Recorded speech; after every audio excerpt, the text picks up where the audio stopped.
என் சமையல் அறையில் இன்றைக்கி எல்லாருக்கும் பிடிச்ச ஒரு டிஷ்ஷு புளியோதரை. ஆனால் அந்த புளியோதரை கொஞ்சம் வித்தியாசமாக இஞ்சி சேர்த்து பண்ண போகிறோம். அது அல்லம் புளிஹோராம் அப்படின்னு சொல்லிட்டு தெலுங்கு பக்கம் சொல்லுவாங்க, ஆந்திரா பக்கம்லாம். ஸோ அந்த மாதிரி ஒரு தெலுங்குக்காரங்க தான் எனக்கு அது சொல்லி கொடுத்தது. இந்த நார்மல் ப்ரொசீஜர்லேருந்து கொஞ்சம் ஸ்லைட்டாக மாறுபட்டிருக்கும். அந்த ஃப்ளேவரும் வித்தியாசமாக இருக்குது, ரொம்பவே நல்லா இருக்குது. சரி, இந்த புளியோதரைக்கு சைட் டிஷ்ஷுன்னு பார்த்தீங்கன்னா யூஸ்வலாக நம்ம வந்து இந்த பொரிச்சு வச்ச துவையல்னு ஒன்று பண்ணுவோம், அல்லது உருளைக்கிழங்கு வறுவல், சிப்ஸு இந்த மாதிரி. இன்றைக்கி அந்த உருளைக்கிழங்கையும் எள்ளும் சேர்த்து ஒரு வறுவல் மாதிரி பண்ணலாம்னு நினச்சி தான் அதை பண்ண போகிறேன். ஸோ முதல்ல இந்த புளியோதரைக்கு இஞ்சி புளிஹோராக்கு என்னென்ன தேவைன்னு பார்த்துருவோம், அதுக்கப்புறம் இது எப்படி பண்ணுறதுன்னு பார்க்கலாம்.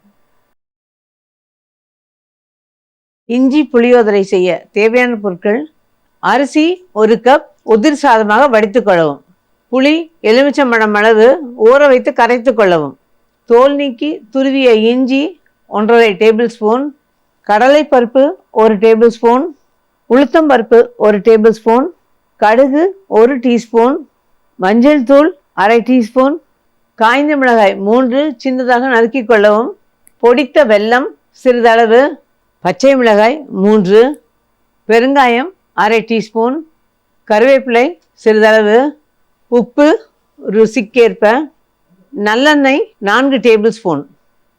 இப்போ இந்த அல்லம் புளிஹோரா இஞ்சி புளியோதரைக்கு என்னென்ன தேவைன்னு பார்த்தோம் இல்லையா? இதுக்கு சாதம் வந்து 1 கப்பு பச்சரிசி வடிச்சிருக்கேன். சில பேருக்கு வந்து புழுங்கலரிசி தான் பிடிக்கும், பழக்கமானது புழுங்கலரிசி தான் அப்படின்னா புழுங்கலரிசியும் வடிச்சிக்கலாம், இதனால ஒன்றும் இது இல்லை. ஸோ நான் இன்றைக்கி பண்ணியிருக்கிறது பச்சரிசி. இப்போ இந்த பச்சரிசி சாதத்தை உதிராக வடிச்சிருக்கோம். இதை வந்து லேசாக ஒரு இப்படி பள்ளம் பண்ணிக்கோங்க. ஒரு பிளேட்டில் வச்சுக்கிட்டிங்கன்னா பிளேட்டில் நடுவில் இந்த மாதிரி பண்ணிக்கலாம். இதில் கொஞ்சமாக மஞ்சள் தூள்,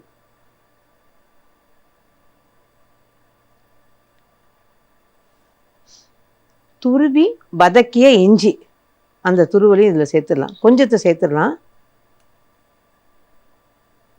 அதோட ஒரே ஒரு பச்சை மிளகாயை உடச்சி இதில் சேர்த்துடலாம். கொஞ்சம் கருவேப்பிலை அதையும் இதில் சேர்த்துடுறேன். சேர்த்துட்டு ஒரு 2 டீஸ்பூன் எண்ணெயை இதில் ஊற்றிடுவோம். ஊற்றிட்டு இதை அப்படியே மூடி வச்சுடுவோம். இந்த சூட்டில் அது குமுங்கணும். கொஞ்சம் சாதம் உள்ள சூடாக இருக்குது பாருங்கள், அந்த சூடு சாதத்தில் இது அப்படியே உள்ள புழுங்கணும்னு சொல்லுவாங்க, அந்த குமுங்கணும்பாங்க சில பேர். அது வழக்கத்தில் உள்ளுக்குள்ளே அதை அப்படியே வச்சு அந்த சூட்டில் அது அப்படியே இருக்கணும். இதை அப்படியே எடுத்து வச்சிடலாம். இது ஒரு பக்கம் இருக்கட்டும். இது ஒரு மூடியை போட்டு அப்படியே வந்து இந்த சூடு ஆறாமல் எடுத்து வச்சிடணும். அதுக்கப்புறம் நம்ம தாளிக்கிறது பார்க்கலாம். இந்த பக்கம் ஒரு கடாய் போட்டிருக்கேன். இந்த கடாயில் இதுக்கு நமக்கு தேவையான எண்ணெய். யூஸ்வலாக புளியோதரைனா கொஞ்சம் எண்ணெய் அதிகமாக தான் இழுக்கும் இல்லையா? அந்த மாதிரி தான் இதுக்கும் கொஞ்சம் எண்ணெய் அதிகமாக ஊற்றணும். எண்ணெய் காயட்டும். புளி வந்து நல்லா, நான் என்ன பண்ணுறது இப்போல்லாம் யூஸ்வலாக நான் நிறைய இதில் சொல்லியிருக்கேன், நான் எழுந்த உடனே வீட்டில் இன்றைக்கி என்ன சமைக்க போகிறோன்னு முடிவு பண்ணிட்டோம் அப்படின்னா முதல்ல புளியும் ஊற வச்சுடுவேன், பருப்பு வேணுன்னா பருப்பு ஊற வச்சுடுவோம். இப்போ இந்த புளி ஊற வைக்கும்போது இப்போல்லாம் என்ன பண்ணால் நல்லா ஊறினதுக்கப்புறம் மிக்சியில் ஒரு தடவை நல்லா அடிச்சிடுறது. அப்போ அந்த கசடெல்லாம் நல்லா இந்த எக்ஸ்ட்ராக்ட் ஆயிரும், கம்ப்ளீட்டாக உள்ளுக்குள்ளே இருக்க அந்த இதெல்லாம் ஃபுல்லாக வந்துடும். அதுக்கப்புறம் ஒரு தடவை நல்லா கரைச்சிட்டு வடிகட்டி அதை வச்சிட்டோம் அப்படின்னா புளி வந்து நமக்கு எந்த விதத்துலையும் வேஸ்ட் ஆகாமல் இருக்கும். அந்த மாதிரி இது வந்து ஒரு எலுமிச்சம்பழம் அளவு. இப்போ நான் 1 கப் அரிசி தான் சொல்லியிருக்கேன், அதனால் ஒரு பெரிய எலுமிச்சம்பழம் அளவுக்கு நம்ம புளி எடுத்தால் போதும். இந்த தொக்கு வந்து முழுக்க இதோட செலவாயிடும்னு சொல்ல முடியாது. சில நேரங்களில் கொஞ்சம் நம்ம எப்போவுமே கலக்கிறதுக்கு முன்னாடி கொஞ்சம் எடுத்து வச்சுக்கிட்டு கலந்துட்டு தேவைப்பட்டால் திரும்ப அதில் சேர்த்துக்கலாம், அல்லது அதை இன்னொரு நாள் யூஸ் பண்ணிக்கலாம். அது இப்போ இந்த எண்ணெய் காய்ச்சல் ஆயிடுச்சு.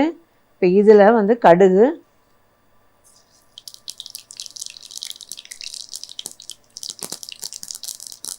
அதோட கடலைப்பருப்பு, இதில் வேர்க்கடலை பிரியப்பட்டவங்க வேர்க்கடலை சேர்த்துக்கலாம். நான் இன்றைக்கி வேர்க்கடலை சேர்க்கலை, பட் பிரியப்பட்டிங்கன்னா வேர்க்கடலை சேர்த்துக்கலாம். அதோட காஞ்ச மிளகாய், இந்த மிளகாயோட காஞ்ச மிளகாயும் அதோட பச்சை மிளகாயும் தான் இதுக்கு காரமே இந்த புளி சாதத்துக்கு. ஸோ இந்த காரம் வந்து உங்களுக்கு தேவைப்பட்ட மாதிரி கூட்டி குறைச்சி நீங்கள் பண்ணிக்கலாம். இந்த லேசாக வறுபடட்டும். ரொம்ப செவக்க விட்டுறாதீங்க, இளம் வறுப்பாக வறுத்தா தான் பார்க்கறதுக்கு நல்லாயிருக்கும், சாப்பிடவும் நல்லாயிருக்கும்.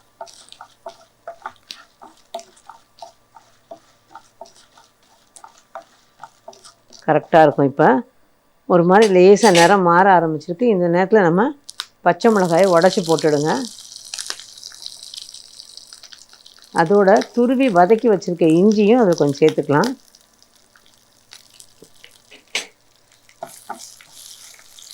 தீயை நிதானமாக வச்சு இதை வறுக்கணும்.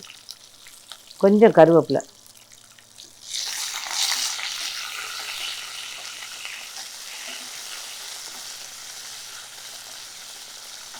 அந்த இஞ்சி திரும்ப இதில் வதங்கும் போது நல்லாயிருக்கும் வாசம். அதோட கொஞ்சம் பெருங்காயம்,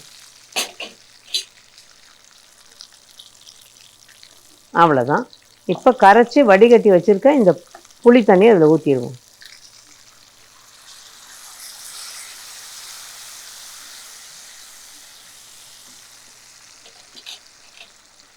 இதுக்கு தேவையான உப்பு இதில் சேர்த்துருவோம்.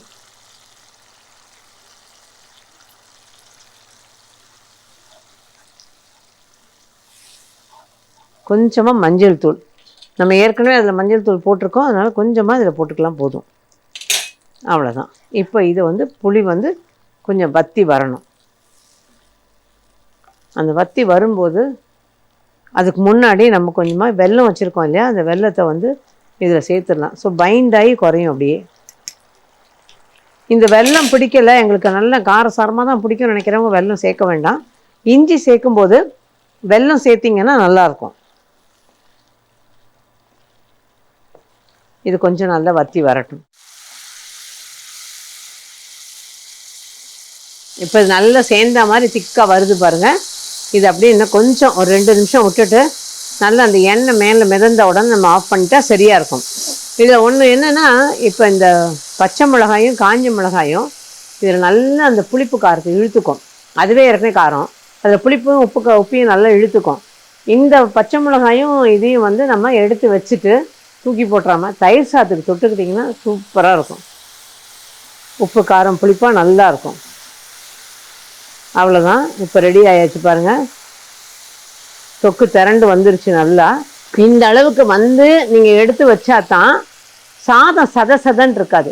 தொக்கு கொஞ்சம் சதப்பாக இருக்கும்போது சாதத்தை கொட்டிட்டோன்னு வச்சுக்கோங்க, சாதம் ஒரு மாதிரி தண்ணி தட்டா மாதிரியே இருக்கும்.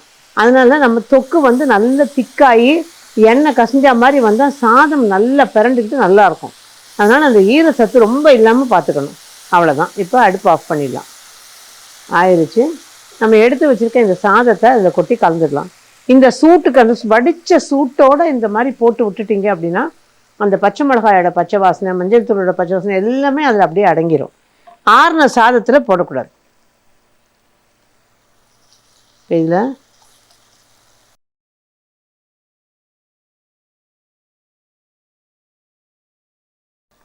சாதம் இந்த மாதிரி பொலப்பொலன்னு இருந்தால் தான் புளியோதரைக்குன்னா நல்லாயிருக்கும். ஆக்சுவலாக அந்த மாதிரி இருக்கலாம். சில நேரங்களில் பார்த்தீங்கன்னா இப்போ எனக்கெல்லாம் வந்து இந்த இஞ்சியை நல்லா கலந்து விடுங்க, அந்த உள்ளே வச்சுருந்த இஞ்சியை. ஸோ நல்லா எல்லாத்தோடையும் கலந்து வரணும். எனக்கெல்லாம் வந்து இன்னும் கொஞ்சம் சாஃப்டாக இருக்கணும். பட் புளியோதரை பொதுவாக வந்து பார்த்திங்கன்னா நல்ல பொலன்னு உதிரியாக இருக்கணும். நல்லா கலந்துடணும். அது இன்னும் ஒரு சின்ன வேடிக்கையான விஷயம் என்னென்னா, கோவிலுக்கெல்லாம் போகிறோம் இல்லையா, அது குறிப்பாக அம்மன் கோவில்களுக்கெல்லாம் போகும்போது பார்த்திங்கன்னா அந்த பிரகாரம், கோயில் பிரகாரத்தில் நிறைய பேர் வெளியூர்கள்லேருந்து வந்திருப்பாங்க, இல்லை கொஞ்சம் முன்னாடியே வந்து காத்துக்கிட்டு இருக்கவங்களும் இருப்பாங்க. அப்படிலாம் இருக்கவங்களாம் என்ன பண்ணுவாங்க, நல்லா வீட்டிலேருந்து ஏதாவது சாதம் கலந்து எடுத்துகிட்டு வருவாங்க. புளியோதரை, எலுமிச்சம்பழம் சாதம், இட்லி, தொகையில் அந்த மாதிரி. எனக்கு அது ஒரு வேடிக்கை. பிரகாரம் வரும்போதே யார் யார் வீட்டிலேருந்து என்னென்ன வந்திருக்கு, என்னென்ன கொண்டு வந்திருக்காங்க, என்னென்ன சாப்பிட்றாங்க அப்படின்னு. இவங்க எங்கள் வீட்டில் கூட இவங்க கிண்டல் பண்ணுவாங்க, அதனால் யாரோ கொண்டு வரது எது சாப்பிட்றதுலாம் வேடிக்கை பார்க்கணும் அப்படின்னு. அது என்னமோ ஒரு டெம்டேஷன். ஒரு சின்னதாக பார்த்தீங்கன்னா பெரும்பாலும் புளியோதரை, எலுமிச்சம்பழ சாதம் இதுதான் அதில் இருக்கும். ஆனால் அவ்வளோ டெம்டிங்காக இருக்கும். சில பேர் வீட்டிலேருந்து வந்ததெல்லாம் பார்த்தீங்கன்னா இப்படி நடக்கும்போதே கமகமன்னு மூக்கில் அள்ளும் வாசனை. கோவில் பிரசாதம் ஒரு பக்கம்னா எல்லோரும் சாப்பிட்றது ஒரு பக்கம் இன்ட்ரெஸ்டிங்காக இருக்கும். ஸோ இது வந்து கொஞ்சம் புளியோதரை மாதிரியும் இருக்கும், எலுமிச்சம்பழ சாதம் மாதிரி இருக்கும், எல்லாம் கலந்தது மாதிரி இருக்கும். ஸோ அவ்வளோதான். இதுக்கு வந்து கொஞ்சம் நேரம் ஆகி லேசாக அந்த எண்ணெய் இழுத்துக்கும், அந்த உப்பு காரத்தை இழுத்துக்கணும். பொதுவாக இந்த மாதிரி புளியோதரையெல்லாம் காலையில் பண்ணி மத்தியானம் சாப்பிட்ணும், அல்லது முந்தின நாள் நைட்டு பண்ணிவிட்டு காலையில் எடுத்துக்கணும். ரொம்ப நல்லாயிருக்கும். அவ்வளோதான். இது கலந்தாச்சு. உப்பு இருக்கான்னு பார்த்துட்டு செக் பண்ணிவிட்டு அதுக்கப்புறமா நம்ம அதில் எடுத்துக்கலாம். இப்போ இது நல்லா கலந்தாச்சு. இப்போ இதை வந்து ஒரு சர்விங் பவுலில் எடுத்துடலாம், சர்விங் பிளேட்டில். ஆக்சுவலாக இதுலேயே வந்து இந்த புளியோதரையிலேயே நிறைய வெரைட்டிங்க. நம்மலாம் சாதாரணமாக பண்ணுறது பொடி போட்டு பண்ணுவோம். விதவிதமான பொடிகள் ஒரு 2, 3 பொடி வெரைட்டி இருக்குது. அந்த மாதிரி பொடி போட்டு பண்ணுவோம். அது தனியா, அப்புறம் காஞ்ச மிளகா இது மாதிரிலாம் வறுத்து, சிலது பார்த்திங்கன்னா வெறும் எள்ளு, சிலதில் பார்த்திங்கன்னா உளுந்து நல்லா செவக்க வறுத்து பொடி பண்ணி அது மாதிரி போடுவோம். பட் ஆந்திரா பக்கம் பண்ணுற புளியோதரை டோட்டலாக டிஃப்ரெண்ட்டாக இருக்கும். இந்த இப்போ நான் கலந்து வச்சோம் இல்லையா, இதில் இஞ்சி துருவல் மட்டும் இல்லாமல் நம்ம சாதாரணமாக பண்ணுற மாதிரி தாளித்து இதெல்லாம் பண்ணிவிட்டு, இதே மாதிரியே இப்போ சுடு சாதத்தில் அந்த எல்லாத்தையும் போடுறதெல்லாம் போட்டு வச்சுட்டு, இந்த தொக்கை பண்ணிவிட்டு லாஸ்ட்டில் என்ன பண்ணுவாங்க, கொஞ்சம் கடுகை ஊற வச்சுருப்பாங்க. அதை அரைச்சி இதோட கலந்துருவாங்க. பட் மற்ற மெத்தடெல்லாம் இதே தான். அந்த ஒரு இது இருக்கும். இன்னொன்று பார்த்திங்கன்னா இப்போ இந்த மாதிரி பண்ணுறது. அடுத்தது நம்ம இதுலேயே பார்த்திங்கன்னா பூண்டு, வெங்காயம், சின்ன வெங்காயம் சேர்த்து புளியோதரை பண்ணுவோம். அது இந்த கோயம்புத்தூர், ஈரோடு பக்கம்லாம் ரொம்ப ஃபேமஸ். சமீபத்தில் கூட நான் அதை பண்ணேன். அது அவ்வளோ நல்லாயிருக்கும். அது ஒரு மாதிரி வித்தியாசமாக இருக்கும். ஆனால் இந்த எல்லா புளியோதரையுமே முந்தின நாளோ இல்லை ஒரு 2, 3 மணி நேரம் முன்னாடி கிளறி வச்சு ஊற வச்சு சாப்பிட்டிங்கன்னா பிரமாதமாக இருக்கும்.